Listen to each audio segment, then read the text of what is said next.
नमस्कार दोस्तों।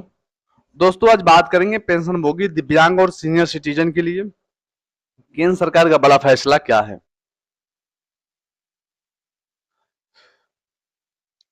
कोरोना से पहले वरिष्ठ नागरिक सीनियर सिटीजन को लेकर रेलवे किराए में छूट दी जाती थी। कोरोना के समय इसको बंद कर दिया गया था। अब तक इसको फिर से बहाल क्यों नहीं किया गया, इसी को लेकर राज्यसभा में सरकार से प्रश्न पूछा गया। तो क्या प्रश्न सरकार की तरफ से दोस्तों इसका उत्तर क्या मिला, चलिए पूरी खबर को विस्तार से जान लेते हैं। नए डिब्बे शुरू करने की योजना। श्री एस कल्याण सुंदरम ने सरकार से प्रश्न किया कि क्या रेल मंत्री यह बताने की कृपा करेंगे कि क्या सरकार रेलगाड़ियों में पेंशनभोगी वरिष्ठ नागरिकों की यात्रा के लिए नए डिब्बे शुरू करने की योजना है ताकि उनकी यात्रा अधिक सुविधाजनक हो सके। यदि हाँ तो तत्संबंधी ब्यौरा क्या है और यदि नहीं तो इसका कारण क्या है। इस पर रेल सूचना और प्रसारण मंत्री श्री अश्विनी वैष्णव ने कहा कि भारतीय रेल पहले से ही सभी मेल एक्सप्रेस गाड़ियों में वरिष्ठ नागरिकों और दिव्यांगजनों के लिए एक अलग कंपार्टमेंट की सुविधा जो है वो देती है। इन डिब्बों में चौड़े प्रवेश द्वार और चौड़े बर्थ, चौड़े कंपार्टमेंट, चौड़े दरवाजों के साथ बड़ा शौचालय, व्हील चेयर, पार्किंग क्षेत्र इत्यादि होते हैं। शौचालय के अंदर सहारे के लिए एक साइड की दीवार और अतिरिक्त रॉब रोल जो है उपयुक्त ऊंचाई पर वॉश बेसिन और दर्पण भी उपलब्ध होते हैं।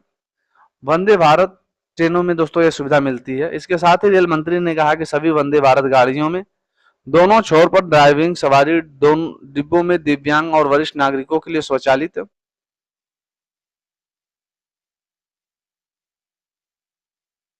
प्लग टाइप और चौड़े प्रवेश द्वार से पार्किंग, व्हील चेयर के लिए चिन्हित जो है वो स्थान, व्हील चेयर के संपूर्ण संचालन के लिए बड़ा शौचालय क्षेत्र, ब्रेल संकेतक, कम ऊंचाई वाला वॉश बेसिन, उपयुक्त ऊंचाई पर हेडरेड और सहित पश्चिमी शौचन आदि की दोस्तों सुविधा जो है वो प्रदान होती है।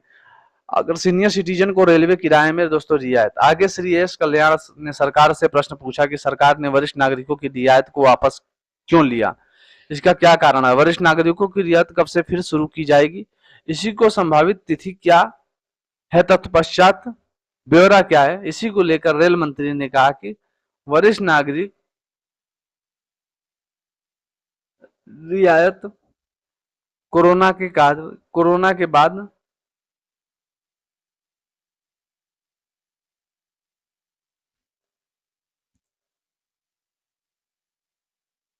बंद कर दिया गया था। अब इसको फिर से शुरू करने की योजना सरकार के पास विचाराधीन नहीं है।